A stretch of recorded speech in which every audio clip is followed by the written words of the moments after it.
Welcome to Woking Up. White supremacy.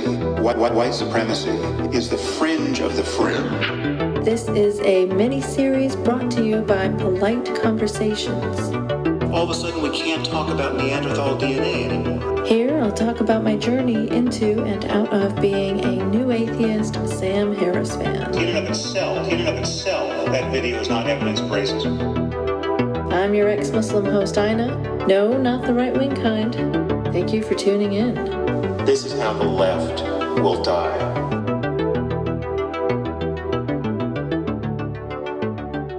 Hello there, dear listeners. We're back with Woking Up 10. Another unexpected detour from my scheduled Woking Up topics.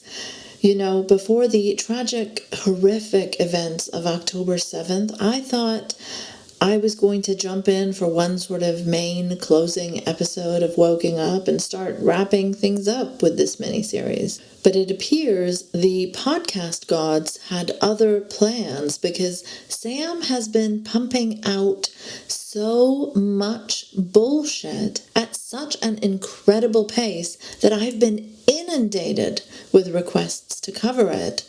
I mean, just in 1 month, he's pumped out 4 back-to-back episodes, each more demented and bloodthirsty than the last. And this is just on his own show. 4 episodes of basically pure Israeli propaganda, which I guess falls nicely in line with his perpetual anti-Muslim hate boner, but it truly has been incessant. It's a painful time to be a Harrisologist. There are simply not enough of us out there, probably because it's a gross and slimy subject to specialize in. You kind of want to shower after every sickening, slippery sentence you hear in that overly Xanaxed voice. But yeah, so on October 12th, he put out The Sin of Moral Equivalence, where he talked about how civilized and ethical Israel was in its mass murder and how barbaric its enemies were. Already by that point, the slaughter was unbelievably horrific. I covered that one in my previous episode of Woking Up. Then, on November 3rd, he put out The Infernal Logic of Jihad, because, you know, that's the one thing he thought was important to talk about as Palestinians and their babies were continuously being massacred in the thousands. Then, on November 7th, he put out The Bright Line Between Good and Evil, because, you know, he can't get enough of parroting Netanyahu's genocidal children of light versus children of darkness bullshit. And this episode was particularly vile even for him. In a time of rising violent anti-Muslim hate, he is taking the time to stress all his most dangerous generalizations about Islam and paint all Muslims as tacitly endorsing jihadism because they believe in the same Islamic scriptures as violent jihadists. You can sense the panic and desperation almost at having this opportunity to further exacerbate anti-Muslim hatred in a politically charged climate such as this. I've rarely seen him so repetitive in such a short period of time. Like, he really, really wants his audience to buy into it. He needs it. And that's not it.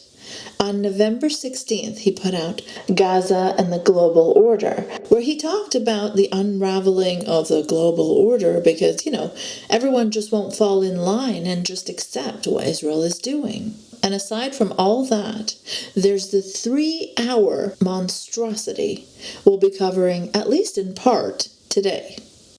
I wish I could cover it all in one go, But alas, I am just one person who also likes to make episodes on other topics, and I simply don't have the budget to produce at an even faster pace.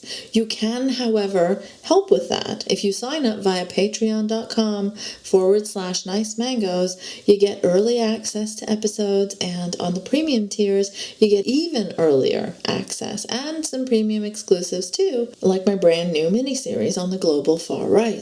You also get to help ensure that Polite Conversations generally survives. And if enough of those who listen, and I know thousands do listen to the show, if even a small fraction helps support the work, it would go a long, long way. And believe me, the show really, really needs it right now, because I need to decide whether I'm going to keep this project going or if I need to shut it down and replace it with better paying work. So it's an important time. Down the road, if even more people support it, maybe someday I could hire some help. That would be a dream, and it would speed things up a lot. Anyway, if you like it and want to see more, please consider supporting the show. And now, where were we? Oh yes, well, guess what, guys? The gang's back together. I just simply had to do this one, also because my loving premium patrons voted for this one.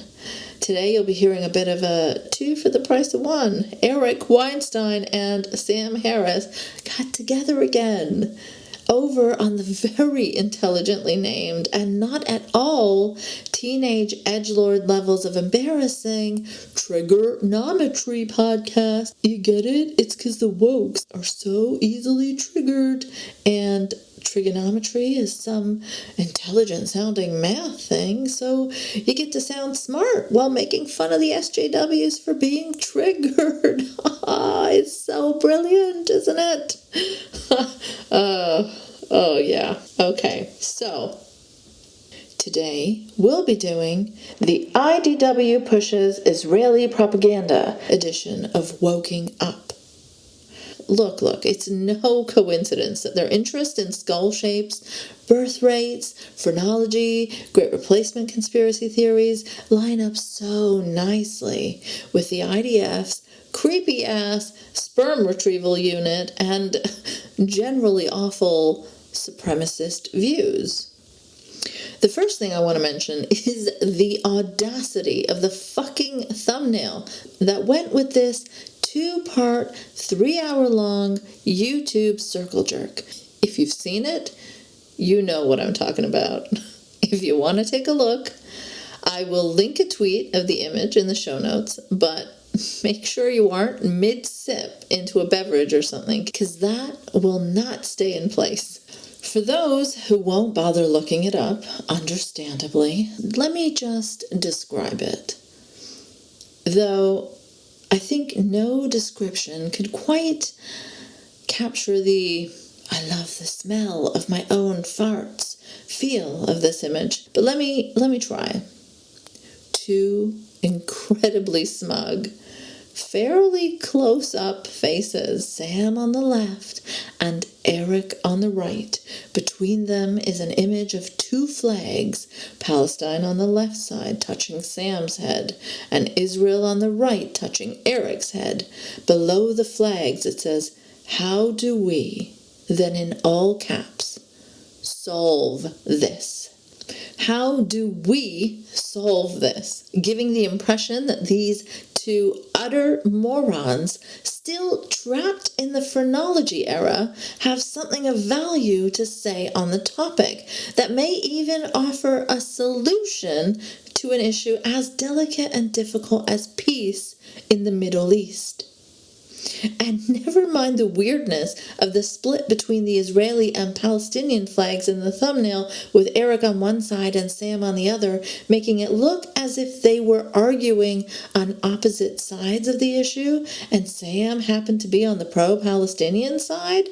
I can assure you that is very much abso-fucking-lutely not the case. Just picture it. It is an unreal image. I get secondhand embarrassment from just Looking at it, I cannot imagine being featured in such a cringe image, my God. But I mean, it fits right in with like Eric's claims about how long form podcasting will literally save civilization or something. So yeah, all right, let's get into it. And you can see for yourselves just how far from solving this they are. Of course, Sam begins with his now incredibly repetitive and obscene point, especially in the face of what is currently happening right in front of our eyes. The most obvious error that people will make now is to imagine that body count is the only measure by which the moral balance swings, right? So if Israel goes into Gaza and inadvertently kills more people, inadvertently kills more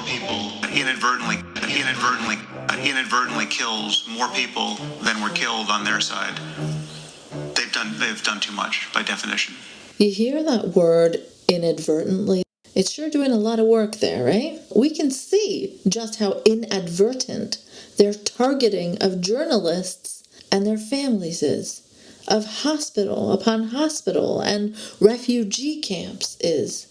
That's wrong in all kinds of ways, but the obvious way that it's wrong is that it completely ignores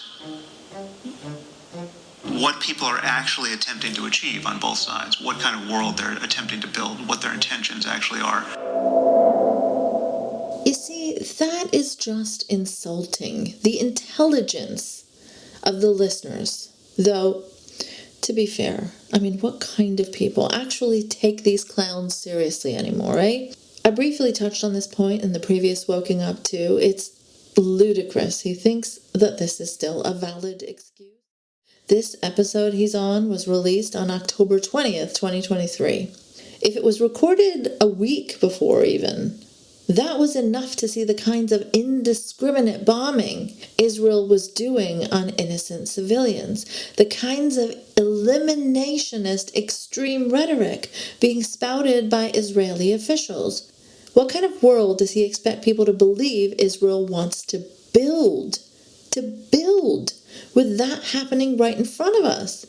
Many are calling for Gaza to be razed to the ground, to be uninhabitable. So that's certainly not the civilized, enlightened world he wants the listener to buy into.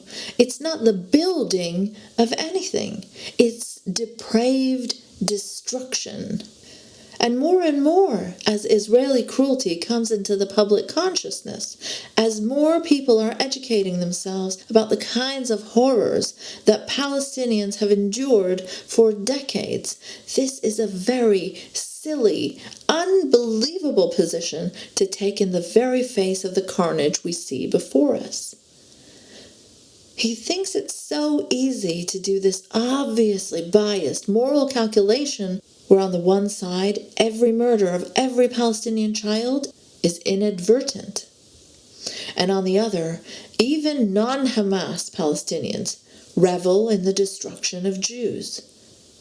Not because it's Jewish Israelis oppressing them for decades, pouring concrete in their wells, not allowing them to even collect fucking rainwater, welding their doors shut because they can't walk on certain streets, arresting their underage children under false or dubious pretenses, and often physically or sexually abusing them in prison with impunity, with no accountability from the global community, held with no trials, no convictions. Despite all that, he wants you to believe it's because of some ancient, civilizational, Islamically embedded anti-Semitism. It's not the direct thing that's happening to them that might cause them to have hate for their oppressors and to use scripture to justify it. Not that.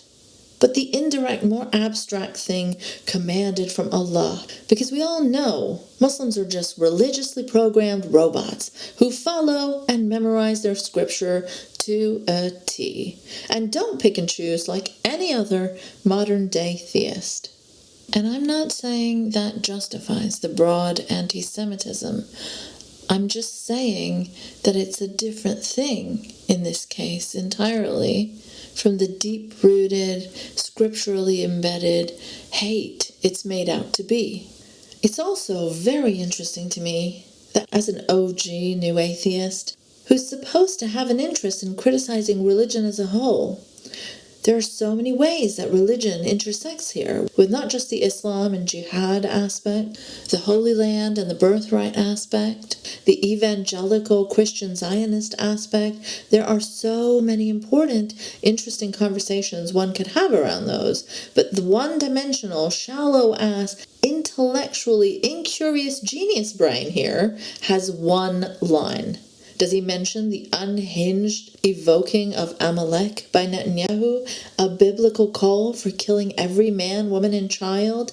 I mean, you want to talk about holy war, talk about all the kinds of it being invoked right now. Does he mention the Israeli communications minister quoting scripture about how their warriors will only return after they have cut off all the enemy foreskins?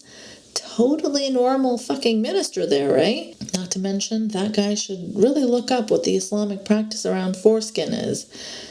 It's just so easy in Sam's mind to decontextualize everything related to the struggle and suffering of Palestinians and bring it round to his Islam bad, Muslimics bad, must destroy lens. This moral calculation is full of shit and falls apart with even the barest scrutiny, if you even scratch slightly beneath the surface. One thing is obvious. Israel, for decades, if it had wanted to perpetrate a genocide against the Palestinians, could have done that on any given day, right? It would have been trivial. Tomorrow, they could kill everyone in Gaza if they wanted. They obviously haven't wanted that. They obviously don't want to do that now. If you reverse that balance of power and ask, what would Hamas do? What would jihadist organizations anywhere do? They would kill all the Jews. And they have told us that ad nauseum. The fucking audacity. Seriously, I mean, they are fucking trying right fucking now, Sam. They have not exactly been hiding it. Here's a compilation of explicitly genocidal things said by both Israeli and American officials from my previous Polite Conversations episode demonstrating just that.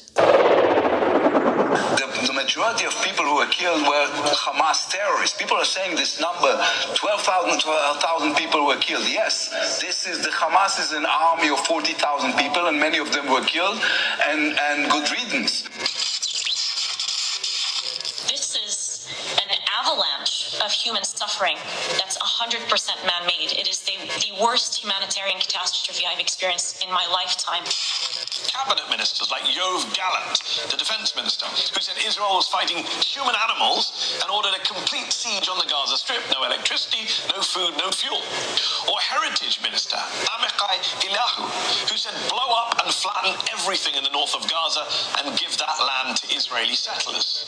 Or Israeli President Isaac Herzog, who suggested that the innocent civilian population of Gaza, 2.3 million people, half of them children, weren't so innocent because they could have risen up against Hamas. It's an entire nation out there that is responsible.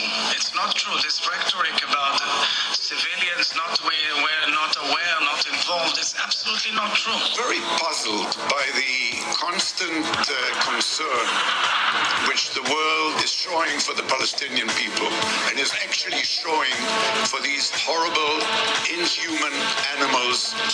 There's an acronym that is unique to the Gaza Strip, and it's WCNSF.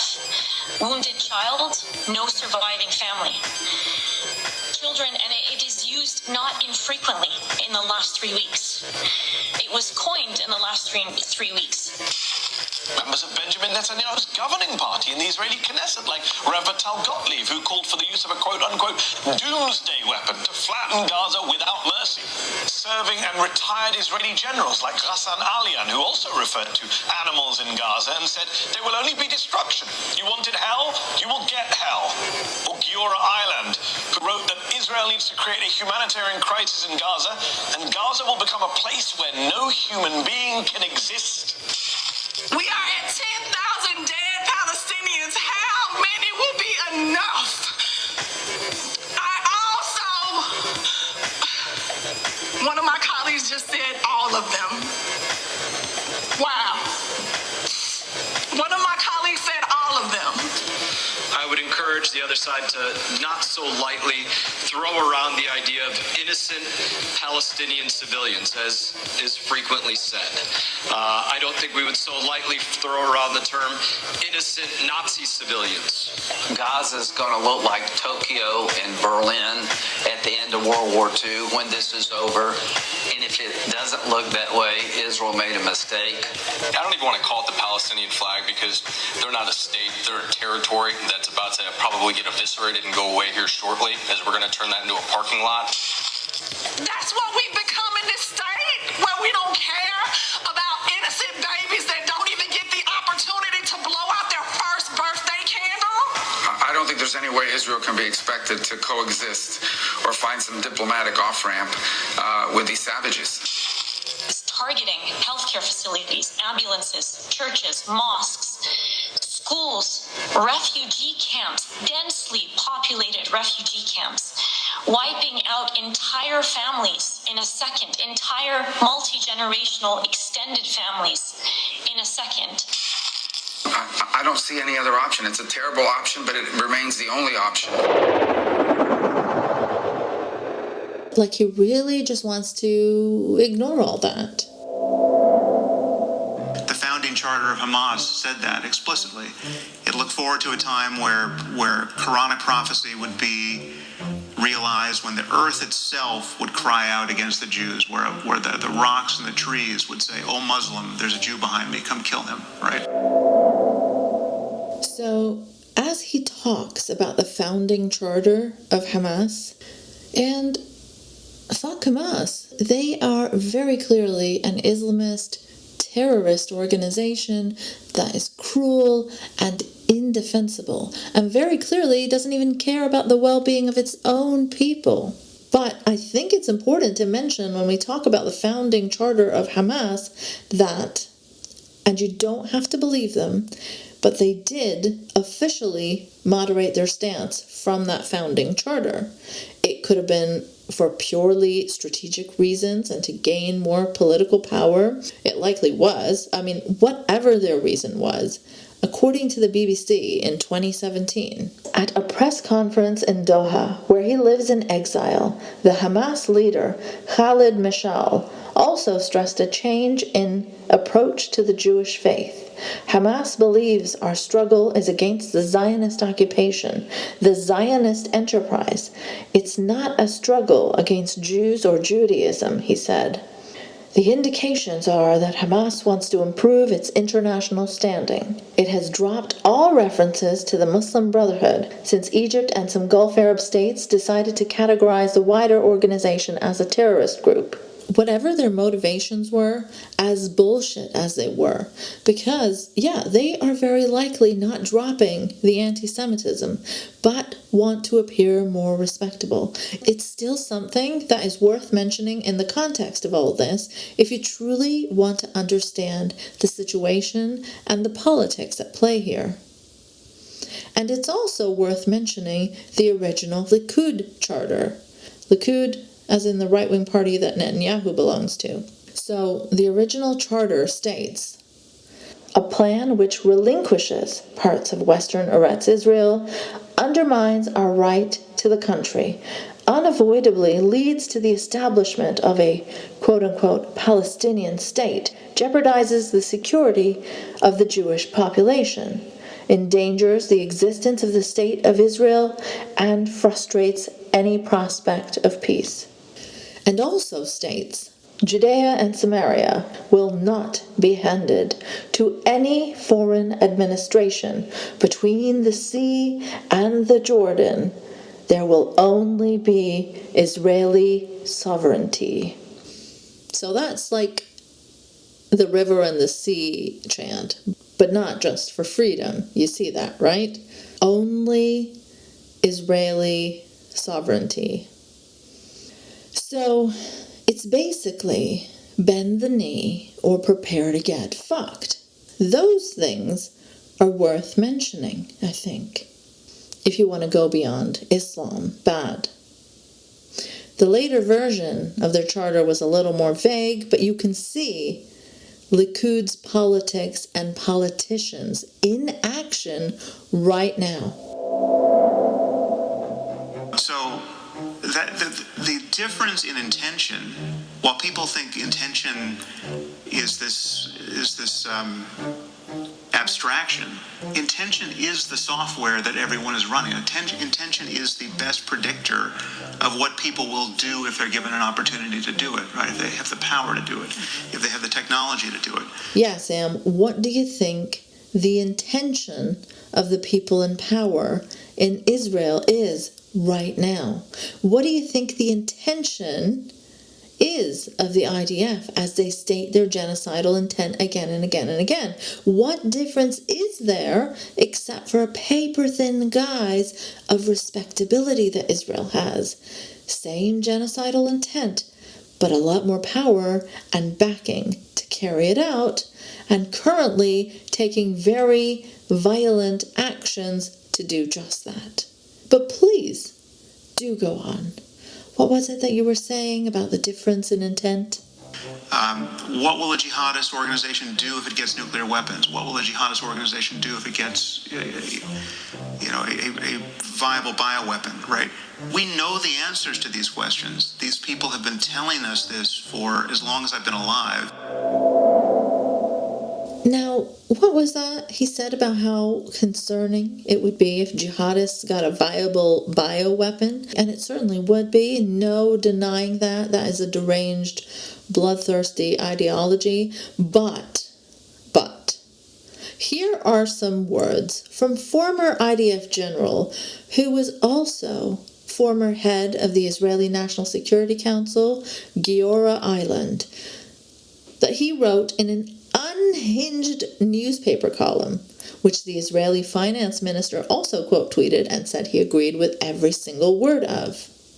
The international community is warning us against a severe humanitarian disaster and severe epidemics.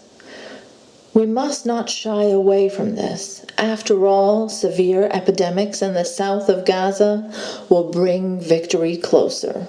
There's no reason why Hamas generals in southern Gaza wouldn't surrender when they have no fuel, no water, and when plagues will reach them and the danger to the lives of their family members will increase. There it is, Sam.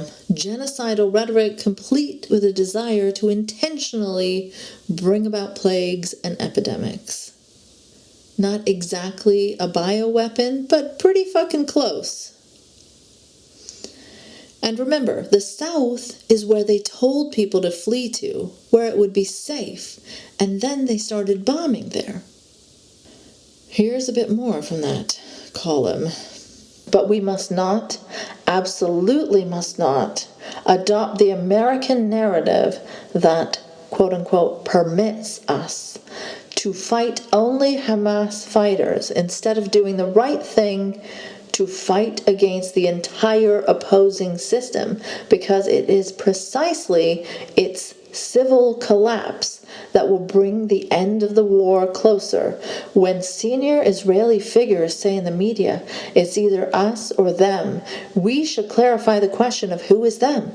They are not only Hamas fighters with weapons, but also the quote-unquote civilian officials, including hospital administrators and school administrators, and also the entire Gaza population who enthusiastically supported Hamas and cheered on its atrocities on October 7th.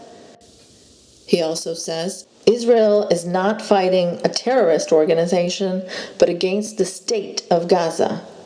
And Israel must therefore not provide the other side with any capability that prolongs its life.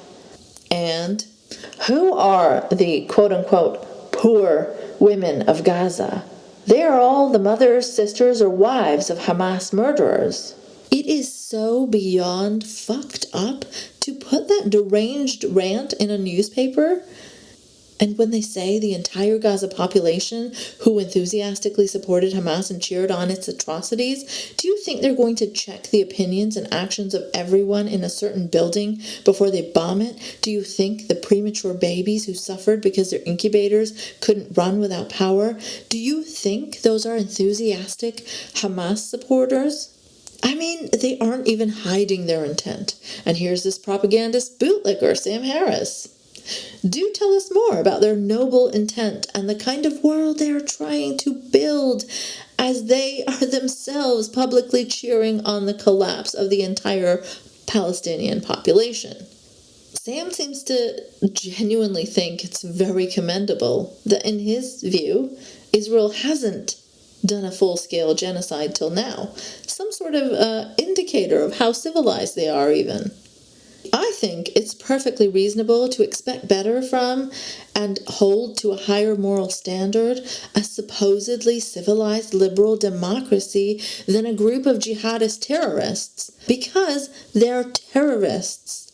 The fact that Sam is even having to make the case that Israel is better, actually, really says a lot. We know the answers to these questions. These people have been telling us this for as long as I've been alive, and in isolated cases, absolutely proven to a moral certainty their commitment to nihilism and massacre. When you talk about especially Hamas's commitment to nihilism and massacre, do you maybe think that having nothing to lose under such oppressive circumstances could breed nihilism? Sometimes it's really just the simplest answers. Jihadism is a fairly unified concept. You know, whatever the methods, whatever the methods and the past behavior, and we just have to acknowledge that there is a subset of people in the Muslim world for whom it is true, as they say of themselves, that they love death more than we love life. It's such a tired, bigoted trope at this point. Even Eric Weinstein isn't fully buying it, as you'll hear in a bit. There are videos upon videos of traumatized Palestinian children saying, "We love life, we want to live, help us live in peace." Precisely because they're aware of these tropes, that even in their trembling, traumatized states, they're shouting about how much they love life and want to live. There are people who actually want to be martyred and see their kids martyred, right? They're not bluffing. They're perfectly willing to die for the pleasure and opportunity of killing non-combatants, intentionally killing non-combatants. There are, of course, jihadists who truly believe they are on some meaningful, holy suicide mission, and they do want to get martyred and fast-track their way to heaven. But that is not common. That level of literally wanting to die is not normal among Muslims at all. And these videos he's referring to of mothers or relatives who've just had someone blown up and they appear to be smiling and thanking God for making them a martyr, he just doesn't stop and think about the psychological effects that living in a war-torn and destabilized area for years, for decades, might have on someone. That they may reach for this scriptural bullshit about martyrdom as a comfort or coping mechanism that helps them believe their relative's death wasn't in vain, that there's a higher purpose or some eternal benefit for their sacrifice. He doesn't know how much they cried in the next minute after the camera turned off, and maybe they're putting on a tough face for the camera in that moment, so their perceived enemies do not get any satisfaction from causing their families pain. It's likely not because they literally love that their child or brother or whatever has died. It's that they are retroactively finding a reason, a justification, which people tend to do more so than absolutely loving it when their children or brothers get killed. It's just not a normal human response. And it's very telling that Sam genuinely believes that this subset of Muslims isn't just the families of the extremists or even innocent people who got blown up, finding something in Scripture to cling to or give meaning to their deaths, but rather that the divine programming in the Quran is so bloody effective that even non-jihadists essentially just start loving death because of a weird robotic commitment to divine commandments. It's a way to other and dehumanize Muslims, that they don't grieve like normal people. They love it, in fact, if you kill their people. Think about that for a second. It doesn't add up. Like, for a neuroscientist, and it feels weird saying that because, like, I don't see him doing any science, really, just clinging to phrenology. I guess that was considered a science in some era. But, I mean, he's a podcaster, essentially, now, isn't he? But yeah, he really doesn't try to get at what is driving these sorts of beliefs. He just wants people to take Islamic extremists as much at face value as they can, to look at them on a very, very surface level. Oh yes, religious extremist, it must therefore be only religion driving it. He wants you to believe all their propaganda wholesale, while he comes up with excuse after excuse for why a white supremacist shooting up a mosque, one who left a lengthy manifesto, is not necessarily driven by ideology, and why it's just trolling, and why we can't take it seriously. It is really intriguing why he treats different extremisms so differently. Can't quite put my finger on it. I cover that comparison in great detail in my episode from a few years ago on Sam Harris's thoughts on white supremacy. If you want to check it out, I will link it in the show notes. He will never grant Muslims that level of humanity, where he thinks these are people and not robots running blindly on some faulty divine software. Oh, it is good to jihad. Let's jihad regardless of what is happening around us. Like, if you actually have an interest in combating or understanding extremism, do not fucking listen to this absolute moron. Every single genuine extremism researcher I have ever encountered either doesn't know who he is, and if they do not have nice things to say about him. Either that, or he himself fights with them, or hates them, or undermines them for being too woke. So the moral error that people are going to make now, and they're already making it, is to think that when Israel tells people to evacuate northern Gaza, and they don't because Hamas is telling them not to do it, or it becomes practically impossible, and Egypt doesn't let them out, etc. Are you listening to this? Is that why they don't leave, or is it because they think they're going to get bombed anyway? Like many who followed instructions and left for the south did. Or is it because if they leave once, they will never be allowed to come back to their homes, as has happened before, as was happening during the recent so-called pause? Are snipers inadvertently killing people as well? What about those sick and injured in hospital who cannot walk or stand, being given an hour to evacuate? Are they not evacuating because Hamas told them not to, or because they literally can't stand? And evacuate here is, of course, a euphemism for a forced expulsion. Evacuate would imply they're being helped to get to safety. No, they're told to get the fuck out, and they're targeted when they do.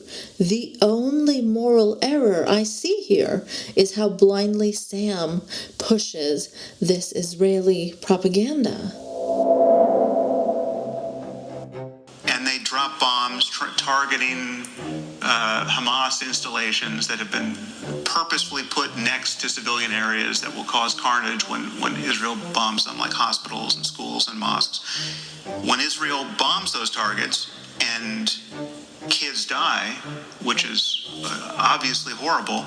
Wow, well, Actually, I'm surprised he's even bothering to say that much with the way he's been cheering Israel on. Kudos for acknowledging that's horrible at the very least. Very extremely low bar that Sam will cross, that I'm sure certain people will celebrate him for. And they drop bombs targeting Hamas installations that have been purposefully put next to civilian areas that will cause carnage when Israel bombs them, like hospitals and schools and mosques.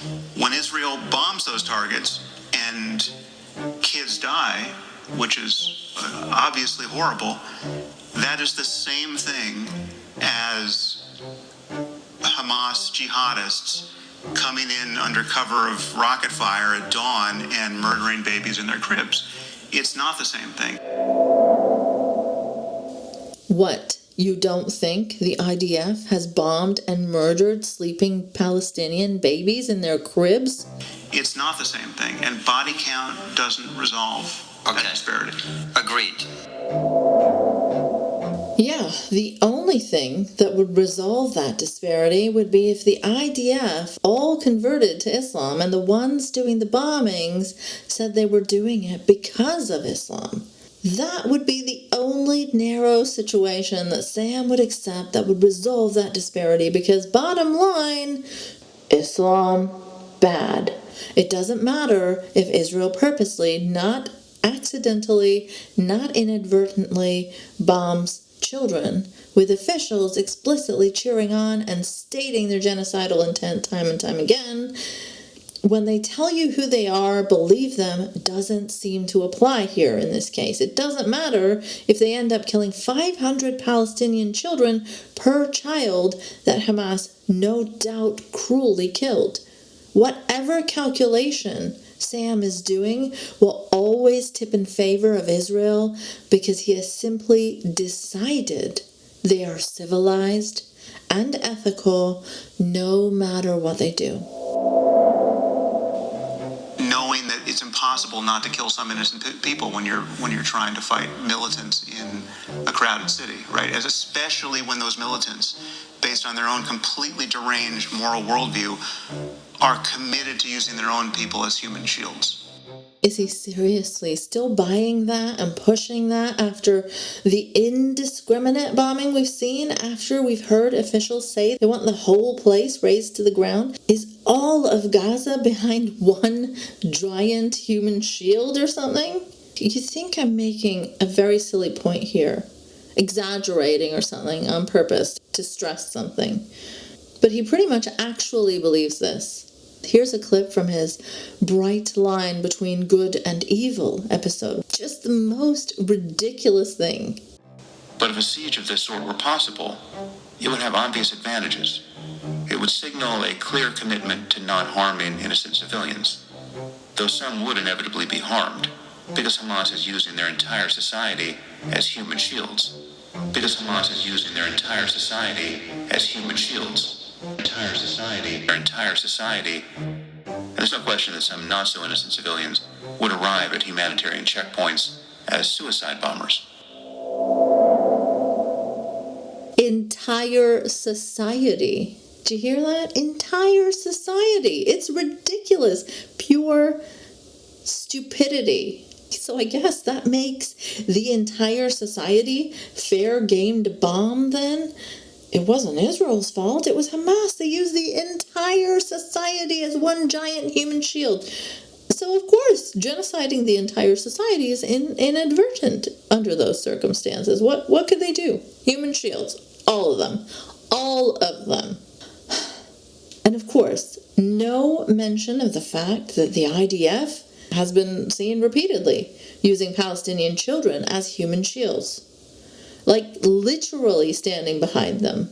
It is a well-documented practice. Sam clearly has no desire to examine these things as an unbiased, rational intellectual. He just mindlessly repeats these talking points, whether they apply in this situation or not. What value is anyone who hasn't drank that Kool-Aid getting from this?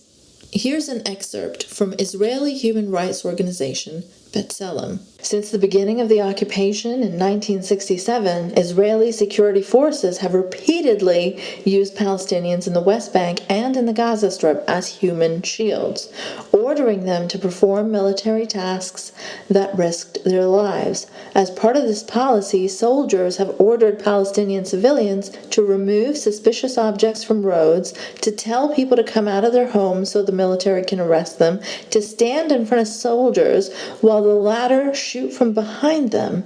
The Palestinian civilians were chosen at random for these tasks and could not refuse the demand placed on them by the armed soldiers. And here's another quote. During military incursions into Palestinian population centers, such as Operation Defensive Shield in April 2002, use of Palestinians as human shields became open military policy. As far as the moral, algebra that can give you insight into the difference between the two sides, that disparity says everything to me. It's just amazing. His immensely flawed moral calculations are really something. I'm picturing that calculating GIF of the person counting on their fingers, looking confused, and there's all these like white shapes and numbers appearing around them. Yeah, that's Sam. This is something I recently said on my own podcast, but if you just imagine the Israelis attempting to use their own non-combatants as human shields, right, in any conflict against jihadists. No, Sam. They just use Palestinian civilians and children instead. I think Israel has to figure out how to navigate around that and eradicate jihadists. I would agree that the world would be an infinitely better place if we could figure out how to do this. But it has to be the dumbest solution ever to bomb innocents, the children in their communities, because that will only feed the cycle of rage and violence. We're confounded to some degree by our terminology here.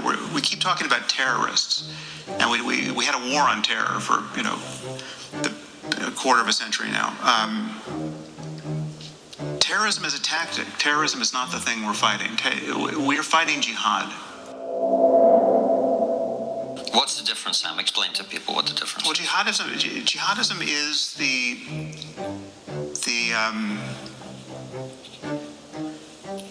radical core of Islam.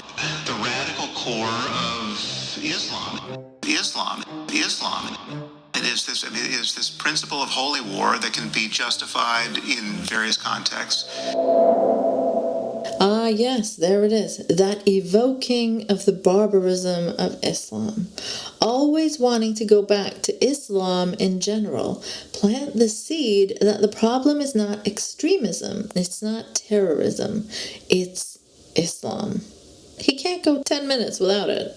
Yes, there are many, many millions of Muslims, thankfully, who would justify it in ways that we would recognize as something we could live with, right? So a defensive war, right? A just war, just war theory. Okay, great. There are other Muslims who say, no, you don't understand. Jihad is just an inner spiritual struggle. Okay, great. So you can almost hear the reluctance in his voice to acknowledge that there are, in fact, plenty of Muslims, majority, I'd like to stress, who don't interpret jihad in their scriptures as a call to violence or literal holy war. Okay, great. But then he has to follow that up with some Sam-splaining of Islam to those who clearly just don't understand that Islam is irredeemable, civilizationally incompatible with modernity. When will you wokes get that?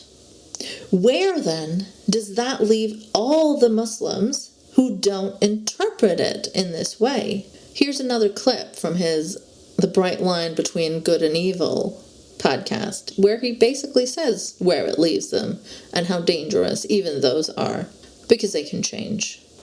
There have been nearly 50,000 acts of Islamic terrorism in the last 40 years, and the French group that maintains a database of those attacks considers that to be an undercount.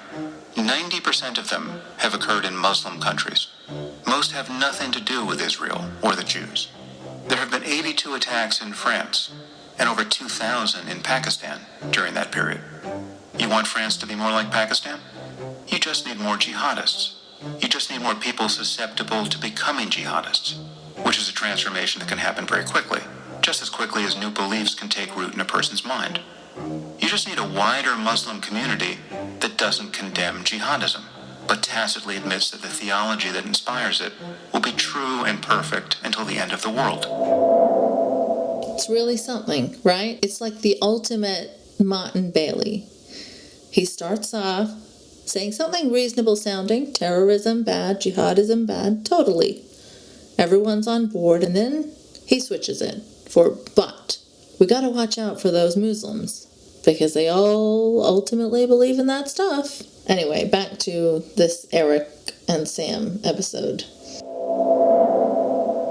But historically and practically now, a component of jihad has always been you convert, subjugate, kill the infidel. Yes, that's what the extremists draw upon and believe. This jihad fetish of Sam's is so far removed from actual, regular, non-extremist Muslims. This is what he doesn't want to understand. They are people just like anyone else. They aren't actively trying to interpret jihad in any way at all. For most people, they don't even think about it, for fuck's sake. All my family and extended family are Muslim, and I'm pretty sure that no one is thinking about jihad, because that is so far removed from everyday activities. They are probably thinking about doing their prayers on time, how they can better practice, how they can make their day-to-day faith fit better with a busy schedule and modern values. Maybe some people are thinking about the implications of enjoying the occasional drink, or, heaven forbid, porn, or smoking pot. They are probably worried about the punishment they may get for that on the day of judgment, which, is unfortunate. I wish no one would waste their time worrying about that, but fucking holy war, that's not a normal thing to even cross your mind. Muslims aren't reading and memorizing every bit of scripture on a daily basis. Hardcore ones might be extremists. But as a kid growing up in Saudi Arabia, I can tell you that the version of Islam we were taught was heavily curated. I didn't even know the existence of some of the nasty, violent verses in scripture till I was an atheist, because many people try not to reference that because it is instantly off-putting. Many Muslims who don't speak Arabic are still required to read the Quran in Arabic, essentially making it so they don't understand what they're reading. That was the case for most kids I knew in Saudi, because we, the expats I knew, weren't Arab. And most people don't really seek out translations unless they are truly dedicated to learning about scripture. But despite all that, yes, Islam does command a higher level of orthodoxy in a general sense than many other religions in the present day, especially Abrahamic ones. That's something, I have issues with too. If bigots like Sam would give us the space to talk about it, I'd love to talk about it more. But the truth is that fundamentalists are the ones who draw on the awful parts of scripture to justify their awful violent views, beliefs, and actions across the board. But there are other parts. There are parts that are benign with good messages even. That's what Sam doesn't want you to understand. In fact, he wants you to think the opposite, that there aren't many benign parts. I hate this rigid new atheist bullshit so much at this point in my life because it's so removed from the truth. I hate that my anger, and understandable anger, towards religion made me kind of fall for it and go down that path for a couple of years. But currently, I really hate this new atheist bullshit for putting people like me in the position of having to clarify, explain, and be on the defensive about a religion we left and have no love for, because that's how unhinged and over the top their so-called criticism is. I would really like to participate in some normal critique of the religion I left behind. But I'm left with no opportunity or space to do so, because with every breath I have to debunk this bigoted bullshit that just seeks to paint Muslims as various degrees of extremists and literalists when they are normal, flawed human beings like any other theist. They drink, they smoke pot, they can be fundamentalist, or they cannot. But they certainly aren't this dedicated army that is struggling to justify the concept of jihad on a daily basis. Many have never even thought about it because jihad doesn't come up, as I said, in modern everyday life for most people very often. It fucking never did for me or the other Muslim kids I grew up with. It certainly exists as a concept. Evil people use it when they want to justify evil, but most people don't. I mean, you have violent shit in all sorts of ancient scriptures, but yet we don't judge all Westerners or Christians or Jews by their most violent, murderous extremists. So why then this insistence on painting Islam as a unique evil, when it really just got most of its ideas from the Abrahamic faiths that came before it? Islam is a religion of conquest. It views itself as a religion of conquest. I am so fucking tired. Okay, and Christianity is not missionaries, colonialism, the Crusades, and Judaism is not the whole chosen people, God-given right to the Holy Land narrative the settlers used to snatch homes from people. What's that? It expects to win these contests for believers at the end of time, and it has an explicitly martial ethic, which is we have to win through force, right? And we're happy to die trying. Islam is not alive, Sam. It can't have a single unified message. It can't itself expect to win anything. Islam is really what its followers make of it, and there's a lot of them, and they have plenty of disagreements among themselves. Sure, Islam's got certain things written down, but the complexity of any ancient faith that I personally wish people would outgrow, it is that it is always changing and evolving according to the situation around it, the era and location it exists in, what people choose to focus on in a certain time or place. You can see currently that British Islam is certainly very different from North American Islam. South Asian Islam was very influenced by its proximity to Hinduism, but unfortunately it is being increasingly Saudiized, and that looks very different. I've seen the changes in my own lifetime.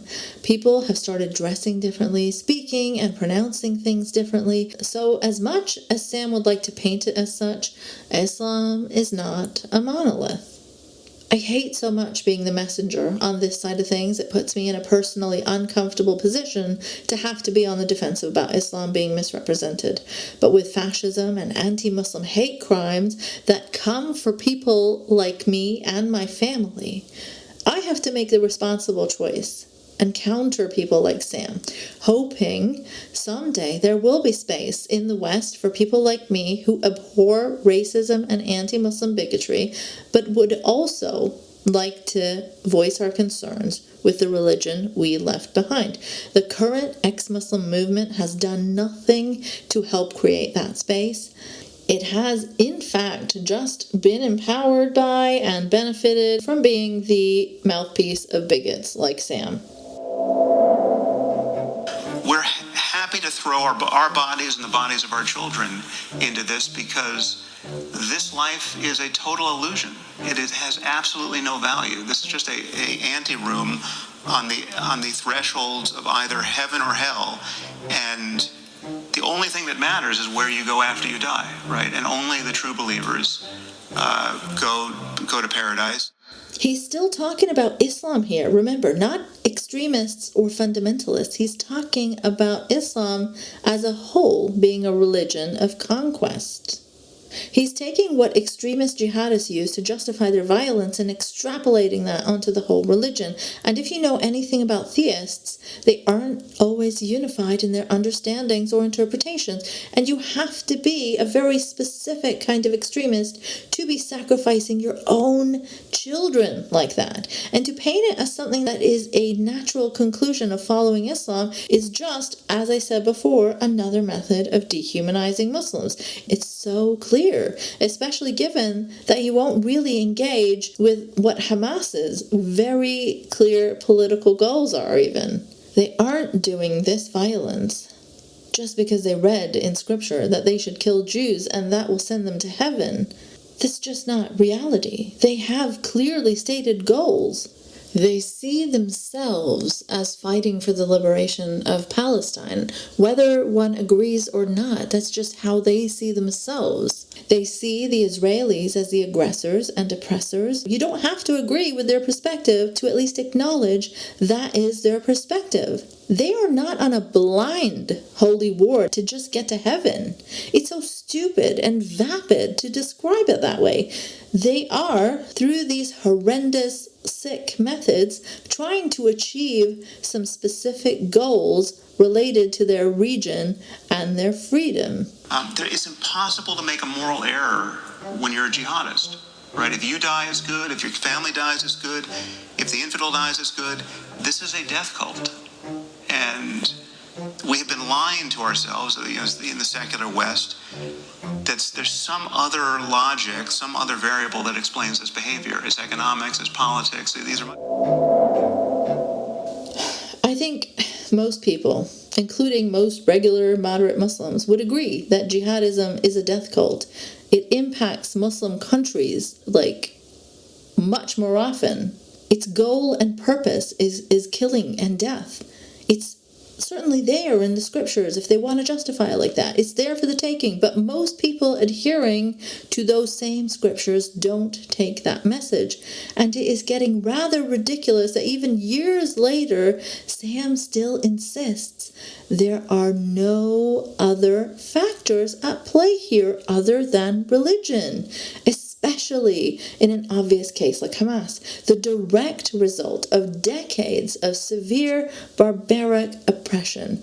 But no, he is living on another fucking planet where the IDF truly is the most moral army in the world. And Israel, even as they murder thousands of children, indiscriminately, purposely, are a lonely outpost of civilized ethics in the moral wasteland that is the Middle East. So we're not dealing with someone who actually wants to understand what's happening here beyond spouting their favorite simplistic narrative about one religion being uniquely evil.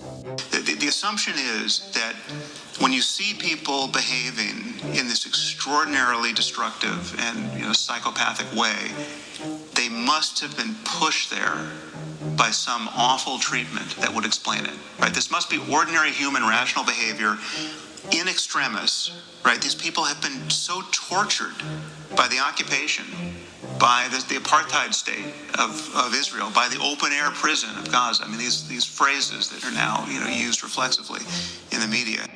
There he goes, obviously dismissing the extent of cruelty Palestinians have faced. Doesn't provide any backing for his dismissal, not a single reason to dismiss these phrases he's so annoyed about being used reflexively. What is your issue with those phrases, dude? Lay it out. I'm not saying life in Gaza isn't horrible. I'm not saying it's not intolerable. We can talk about that. Which he, of course, doesn't at all, beyond just uttering things like this. We can talk about that. Okay, Sam, let's talk about it. This is the time when you're having this discussion. He doesn't ever. But there's a layer of this phenomenon and of this behavior that we've been living with, most clearly since September 11, 2001, but it obviously precedes that. Yes, but even in the context of September 11th, as atrocious and horrendous that inexcusable act was, there was more to it than God told me to, so I'm going to do this, and I'll get to heaven real fast. There was more to it than that. There were grievances and political goals, however awful or cruel or wrong. They still existed. Like, I don't know how you can ignore that.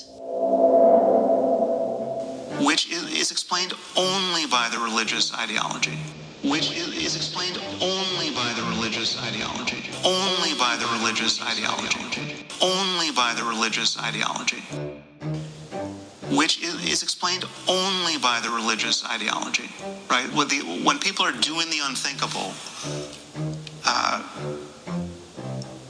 again, you can find so many cases where they're doing it without grievance, right? Where somebody drops out of the London School of Economics to go join the Islamic State for the pleasure of killing Yazidis and, raping their women, right? I mean, it's just, this is what was happening, ad nauseum, right? You had from 100 countries. Only, you hear that? Only by the religious ideology. You think it's like some caricature of his position, but no, it's actually his position. I mean, it may be one factor, certainly, and I'm happy to criticize that in a reasonable, good faith discussion, but it's absolutely not the only factor. Why can he not comprehend this basic point? I can't believe he's still pushing this view. It has not evolved in decades, it seems, and it doesn't help anyone actually understand the mindset behind such things. And all this is only in his desire to make Islam a unique evil, a danger to society. That's what he wants to plant in your head. Like, if it's happening with people from 100 different countries, like he said himself, is it really because Islamic jihad programming is that effective that people from around the world are just dropping their careers, educations, and converting? Of course, you can find all sorts of examples among jihadists. You can even find young white European girls being attracted to joining ISIS. There may be all sorts of reasons at play. Some truly might be psychopaths who take pleasure in killing, and they find this a way to achieve that. Maybe some are searching for purpose, for community, for brotherhood, sisterhood, as many people ending up in extremist groups often are. People who are vulnerable to joining such groups or cults are not regular, well-adjusted, happy people. Anyone who studies extremism seriously will tell you there is often a search for identity and community and purpose at play. With Hamas, though, it seems very obviously directly related to the cruelty and occupation. Almost every single word he uttered in this conversation, I could go on at length about why I think it's so harmful or so ignorant or bigoted.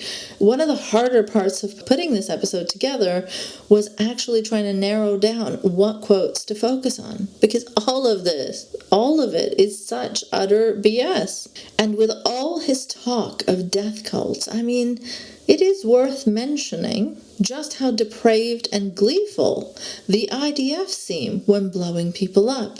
I just saw a clip of an IDF major dedicating the exploding of an entire building in Gaza to his 2-year-old daughter for her birthday. And the number of personalized messages I've seen scrawled on missiles, tweeted by happy, gleeful people celebrating the act of murder. It's sickening how one-sided all his discussions on this topic are as the violence continues to unfold around us. Even during the pause, he can do nothing but use his large platform to put out propaganda and excuses and justifications and demonizations of Islam and Muslims. As they are being ethnically cleansed and mass slaughtered, it seems particularly sick and evil at a time like this. Right, so what we saw Hamas do in Israel last week is a subset, is just another example of that same behavior. Yes, it has this local political, nationalistic struggle over territory context, but that's not the thing that explains the behavior. But that's not the thing that explains the behavior. But that's not the thing that explains the behavior. But that's not the thing that explains the behavior. All moderate Muslims desperately, the world waits in desperation for moderate Muslims to get their heads around the problem of jihad. Look, I think moderate Muslims should make all the efforts to push back, educate, and counter this in their communities. But it's an odd framing right now, especially as innocent Muslims are being killed for Hamas's crimes. The intellectual incuriousness is what really gets me from a so-called rational intellectual. A toddler's analysis of religious extremism. Now, to Sam's point, I had a big disagreement in some sense with the way in which the new atheists took on the problem of jihad. And that is because it comes out of totalizing. Totalizing ideologies are really the problem. There's a North Korean totalizing ideology. There's a jihadi totalizing ideology. Sorry to interrupt. Just for clarity, for these people who might not know, what does totalizing ideology mean, Eric? Well, what I mean in this case is that there's an entire worldview which solves and addresses all of your issues. How should we structure a family? What is the purpose of life? What risks may be assumed? When may one kill? You have an entire worldview that is effectively incompatible with the outside world. Finally, Sam shuts up for a bit, and I'm certainly intrigued by the fact that Eric has a big problem with the way new atheists took on jihad. I think I'm following what he's saying about totalizing ideologies. All notions of tolerance of coming up with, two people who don't really agree, but agree enough in order to serve each other coffee, and maybe marry into each other's families, whatnot. Oh, no. What the fuck is he on about? Serving each other coffee and marrying into each other's families? Yeah, no, he lost me. I don't know. There is a sort of way in which you're open through moderation and through tolerance to the points of view of others within a relatively broad but still restricted spectrum. This is outside of that spectrum. So the issue is not Islam to me. The issue is totalizing ideologies that provide all answers. And there aren't that many of them left, right? Like Soviet communism died off. It was a totalizing ideology. You see the art, the music, the cinema. You can spend your entire life in a Soviet mindset based on what was produced during that period. I'm not getting his whole point, because he mixed in some nonsense about serving coffee, but it seems to be less reductive still than Sam's Islam bad point of view. But not all totalizing ideologies are the same. No, they aren't. Right? So it's like, but the martyrdom completely changes the game theory. There we go. We almost went a few whole minutes without Sam's insistence that Islam is uniquely evil. Well, my first comment is that you're going to use words like Palestinians. You're going to use words like occupation, occupied territories. Somebody else might use Judea and Samaria. Somebody else might say Palestine. As soon as I know the language, I know what the arguments are going to be. Okay. All right. So he doesn't even like basic humanizing terms like Palestinians or realistic ones like occupation. He's simply opting out of those terms. What the fuck? This is not my language, and I don't believe these things, and I've agreed to be more or less silent on a bunch of things while there was a peace process, because peace processes are about BS to a certain extent. You have to lie through a peace process in order to get something at the end of it, and that failed. You gotta love Eric's comically extreme narcissism and delusions of grandeur. Sure, bud, your silence in particular will have an impact on the peace process. And yeah, sure, the CIA wants to tell you, of all people, about the existence of aliens. So, the first thing I'm going to say is I don't believe that this is an occupied people. I don't believe that the Arabs are under occupation. Now that's going to sound crazy because you're not exposed to any perspective that sounds like that. So could you ever come to that conclusion? Yeah, Eric, it fucking does, considering the masses of evidence and blockades and settlements and control the Israelis have over Palestinian life. It's actually pretty fucking gross that he'd say that so blatantly, but, you know, who's surprised, really? You have groups of people who are offered a state who we are not listening to. They do not want the state that they are offered. They're offered a choice between a state and a chant. And if you know the chant, it's from the river to the sea. From the river to the sea is what they chose. You could have a state, or you could have a chant. And they want the chant. Of course, there's no mention of the times Israel failed to uphold its commitments or the concessions made by Palestinians, or Israel's refusal to stop expanding settlements. Like, what the fuck is this guy on about? Is he really saying they prefer a chant over a good faith attempt at achieving peace? I don't even know how to address that, really. Like, they are the tip of the spear in the global battle against Western hegemony, against an occupying European power in holy Arab land.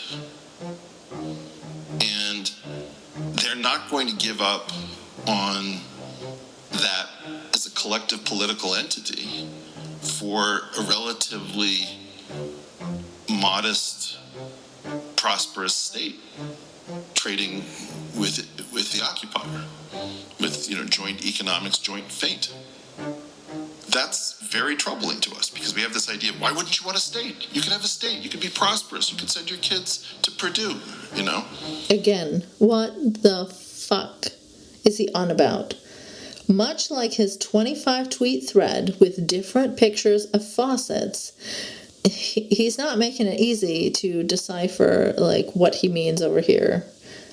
Sam is reductive and bigoted, sure, but Eric is bigoted and incoherent and bizarre and really proud of himself for sounding super smart. Like, how exactly in Eric's mind are Palestinians the tip of the spear in the global battle against Western hegemony? I'd love for him to expand on that, but he doesn't. Is it because their plight, which he refuses to even acknowledge, is striking a chord with so many around the world? Is it because it's a very visible and obviously cruel situation if people learn about it? Is that what makes them the tip of the spear in the global battle? Is it because the dynamics are very, very blatantly colonizer and oppressed? He's clearly very sensitive to the idea that a quote-unquote European occupier or power should be resisted by the rest of the world, which is interesting in the context of his reactions to white supremacist attacks in the past, because his response was to scold the media about radicalizing these white supremacists by doing anti-white racism through things like BuzzFeed listicles that included the term whiteness on them, and he has insisted on multiple occasions that white men are under attack and victims of racism. His hatred for BLM is constant. There was a time he compared the protests after George Floyd to Kristallnacht and accused the black community of, quote, monopolizing the issue of police brutality. And then he very weirdly proceeded to pit the issue of slavery against the Holocaust, as if anyone is taking the Holocaust less seriously because of the existence of BLM. That is not happening at all. Here's the clip. Brace yourselves. It is in part the job of the Jews not to go along with the crowd. And the crowd is out of control. The crowd that smashes glass is not only letting the white man know that violence is on tap because of the brutality, which I started this broadcast talking about. Fucking yikes. Like he's fantasizing about some race war or some shit.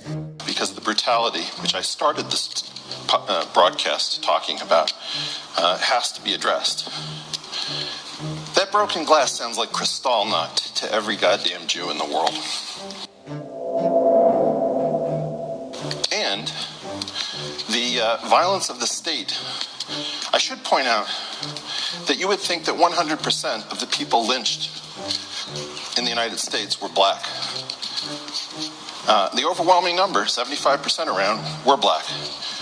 But about a quarter of them were white, some of them Jews. God, I get so much secondhand embarrassment listening to him say stuff like this. And monopolizing the problem of police brutality, making the assumption that this was a targeted killing just about race, that the pre-existing conditions didn't. I mean, look, this guy who killed this guy, murdered probably. I don't need to prostrate myself in front of you and let you know that, of course, this is wrong, because everybody knows it's wrong. I don't know anybody who stood up for this. Okay. The problem that we have now is critical feeling and critical thinking. If you want to tell me that slavery is such a problem, and it's still a problem, how are you going to make the argument that the Holocaust that happened within living memory is a less significant event? Who is making that argument, Eric? I don't know a single person who has even tried to make that argument in relation to present-day racism or the history of slavery. It's such a weird point to try and make. Like, he's so fucking incoherent. Like, this is why I stay away from covering Eric for the most part, because he gives me a headache. What is even going on in his head? Like, I can gather that he's desperately trying to weaponize anti-Semitism here in some way in the aftermath of the killing of George Floyd, but it just seems so strange to do this in this context. Like, why even bring the Holocaust and Jews into this particular issue? Like, is that his way to minimize the issue of police brutality against black people specifically? Is he using the Holocaust to do an all lives matterification here?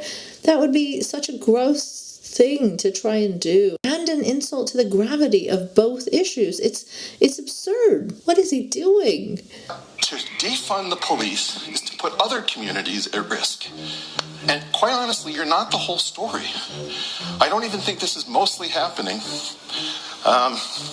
because of racism. This is someone who clearly, at least at this point, didn't understand what was meant by defund the police and didn't bother Googling it either before he went off on a public rant about it. He seems to be literally thinking that it meant there should be some sort of free-for-all for criminals and no police in existence. I don't think that's quite what was being demanded, and that, honestly, you're not the whole story. Sounds like some mean, jealous high schooler mad about someone else getting attention. It's ridiculous for an adult to be speaking this way. Not to mention, incredibly racist.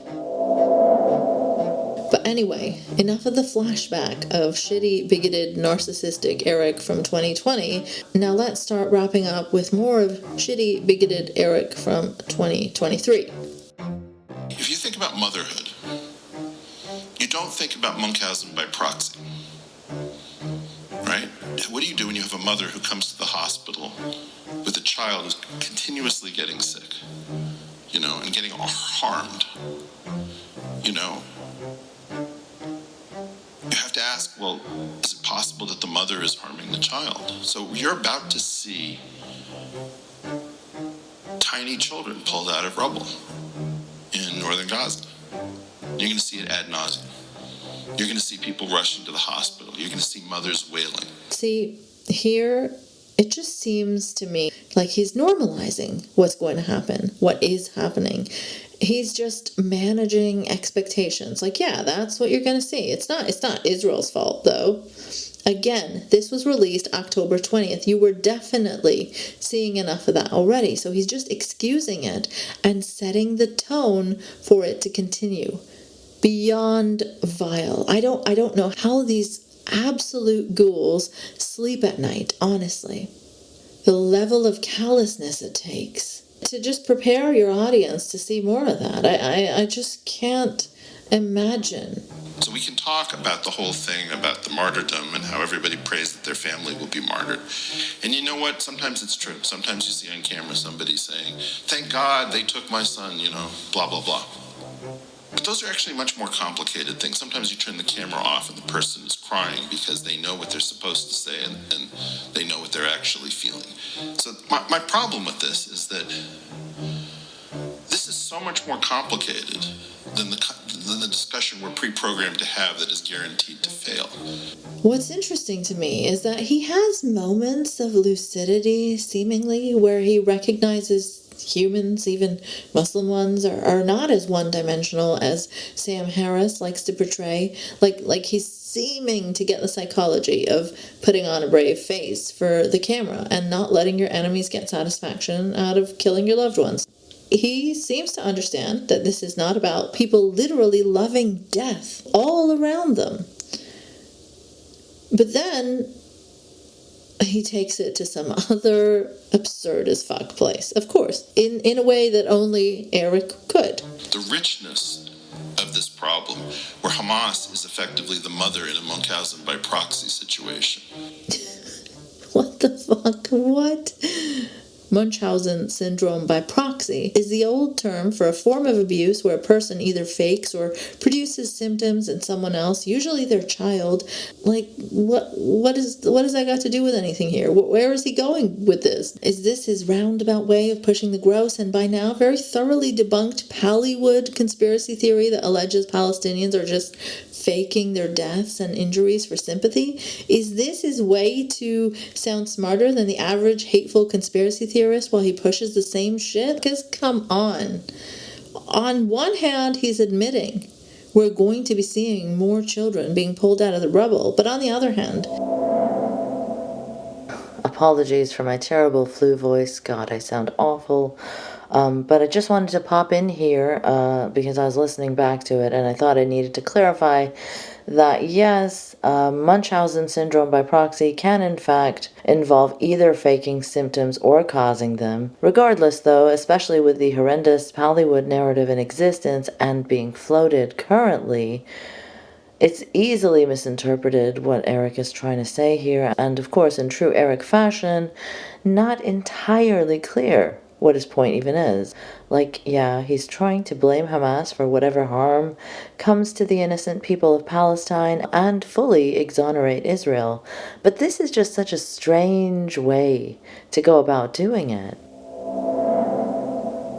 On one hand, he's admitting we're going to be seeing more children being pulled out of the rubble. But on the other hand, he's inserting Munchausen syndrome by proxy into it.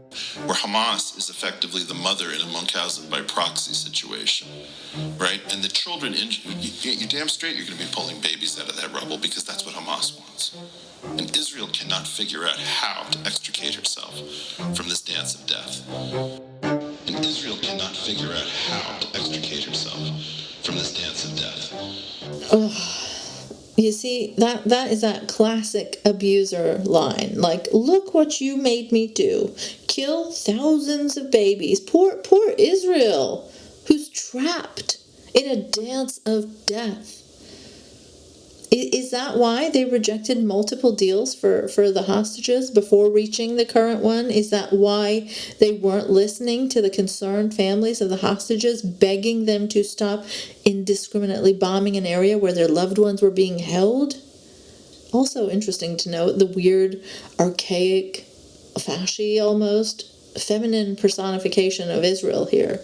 Cannot figure out how to extricate herself from this dance of death. A slight hint of painting Israel as a damsel in distress even. It's amazing stuff, really.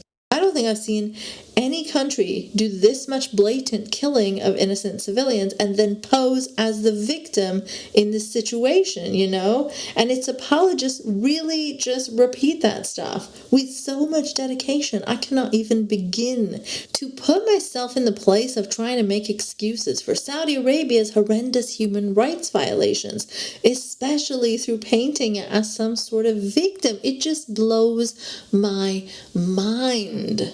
You have a very unconventional foe in Hamas and in totalitarian Islam and in jihad and in ISIS and Al-Qaeda. They are terrorists. They are acting outside the scope of normal human behavior. Does he think school shooters are conventional foes? Does he think serial killers in the West are conventional foes. I mean, of course, Islamist terrorists are vile and abhorrent like any other terrorist, and the jihad element is one they draw from religion, so of course it's unique to them. But are they the only kind of murderers that kill with the intent of dying themselves? No. I'd say that people who do shootings and plan on getting killed by a cop exhibit that mentality too. This is just part of their continued attempt to portray Islam and Muslims, by extension, as a unique evil. It turns real fast into a slippery slope that includes more and more people. If they aren't extremists, they are people who support extremists. If they don't support jihad directly, they at least religiously subscribe to the idea of martyrdom, and therefore love it when their family members are killed. He's conjuring an enemy so monstrous and deranged, so foreign and barbaric to civilized Western minds that they cannot comprehend an enemy such as this. You see, he goes from Hamas to ISIS, and honestly, fuck them, but then he mentions totalitarian Islam, a vague term, and I'm not saying totalitarian Islam is great. However you define it, it's going to be horrendous, but it would probably include, say, all of Saudi Arabia.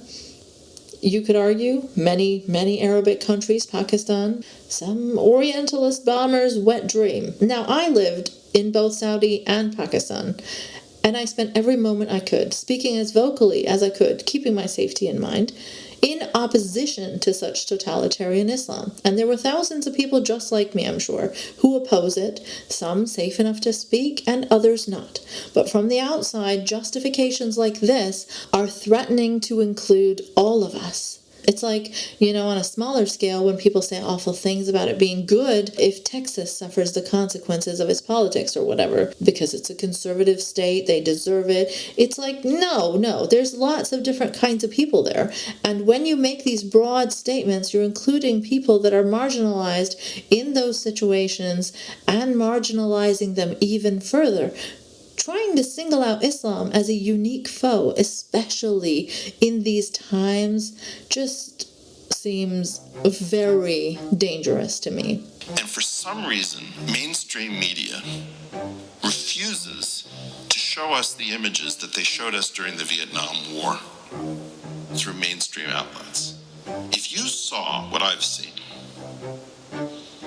if you watched the Hamas videos, the ISIS videos, if you read Dabiq, if you did any of this stuff, you'd be sick to your stomach. You'd be a changed person.